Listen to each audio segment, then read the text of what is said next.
নিজের মরিচ গাছের মরিচ উঠালাম, ভাত দিয়ে খেয়ে ফেলবো। আর টাটকা মরিচ খেতে দারুণ লাগবে। আসসালামু আলাইকুম, কেমন আছেন সবাই? এই যে আদা আগের দিন ছুলে রাখছিলাম, রসুন ছুলে রাখছিলাম, এগুলো ছুলে ডিপ ফ্রিজে রেখে দিলেও হয়। একটু যখনই সময় পাই তখন এগুলো করে রাখে। আর এই তো ব্লেন্ডার করে নিলাম। আর এবার জিরা আর ধনিয়ার গুঁড়া করে নিয়ে আসছি, খালি শুধু মিক্স করে দেবো। আর আমার মেয়ের নাস্তা, ওই খুব ডেকোরেটিং করে নাস্তা খায়, মানে খুব সুন্দর, সৌন্দর্যটাই আগে, খাওয়াটা বড় কথা না, সুন্দর করে সাজিয়ে গুছিয়ে তারপরে খায়। এই তো আমি আজকে কাজ করছি, অনেক রান্নাঘরের কাজ করছি, বাহিরের কাজ করছি। যে ফ্যানটা ময়লা হয়েছিল সেগুলো পরিষ্কার করে নিছি। আর এটা আমি আর একদিন ধরবো এই ফ্যানটা পরিষ্কার করা। আর এই তো রান্না শুরু করে দিছি, শাক দিয়ে চিংড়ি মাছ।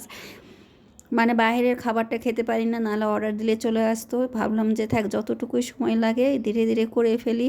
আর এটা একটা সবজি করছি, শাকের ডাঁটা দিয়ে, কাঁঠালের বিচি দিয়ে, কচুরমুখী দিয়ে, কহি দিয়ে একটু শাক দিয়ে দিছি, মানে খেতে দারুণ হয়েছিল। একটু মাখা মাখা করে ফেলবো, কষে নিলাম, নিয়ে একদম পানি দিয়ে দিছি, প্রায় রান্না হয়ে গেছে। আর এই শাকের তরকারিটাও হয়ে গেছে। আর একদিকে ভুঁড়ি উঠে দিছে, আর শুটকি উঠে দেবো। এই তো ভুঁড়িটা রান্না করে ফেলবো সব কিছু মশলা দিয়ে। আর একদিনে তো ভুঁড়ি খাওয়া যায় না, এই জন্য এখানে কষে রেখে দেবো। তারপরে আরেকদিন ভাজবো কয়রাতে নিয়ে, জাল দেওয়া থাকলে কয়রাতে নিয়ে, লোহার কয়রাতে ভাজি করলে খেতে ভালো লাগে। আর সব মশলা একসাথে দিয়ে দিলাম, পরে যদি কিছু পেঁয়াজ আর রসুন দেওয়া লাগে তখন দিব। আর এই তো মেখে উঠে দেবো। আর এখন শুটকিটাও রান্না করে ফেলবো। এই শুটকিটা গরম পানিতে পরিষ্কার বা কেটে 2-3 বার আগে ঠান্ডা পানিতে ধুয়ে নিছি, তারপরে তো গরম পানিতে দিলাম। আর এখন আবার কষলে ধুয়ে নিলাম। আর এই তো শুটকির মধ্যে রসুন, পেঁয়াজ আর আদা রসুন জিরা বাটা যত রকম মশলা আছে সব দিয়ে দিলাম, গরম মশলা বাদে। আর শুটকি মানেই তো রসুন, রসুন ছাড়া তো মজাও লাগে না। তো আজকে ভাজি করব শুটকি, মানে ভুনা যেটা বলে। আর লটকা মাছের তো একটুতে ভাঙা ভাঙা হয়ে যাচ্ছে, যেহেতু গরম পানি দিয়ে ধুয়ে নিছি। আর একবারে পানি দিয়ে দেবো, পানিতে এটা ভেজে নিব। আর যখন তেল উঠে আসবে তখন ভাজা ভাজা করে ফেলবো। এটা এখন ঢেকে দেবো। আর এই তরকারিগুলো হয়ে গেছে, সবজি আর চিংড়ি মাছের ভাজি।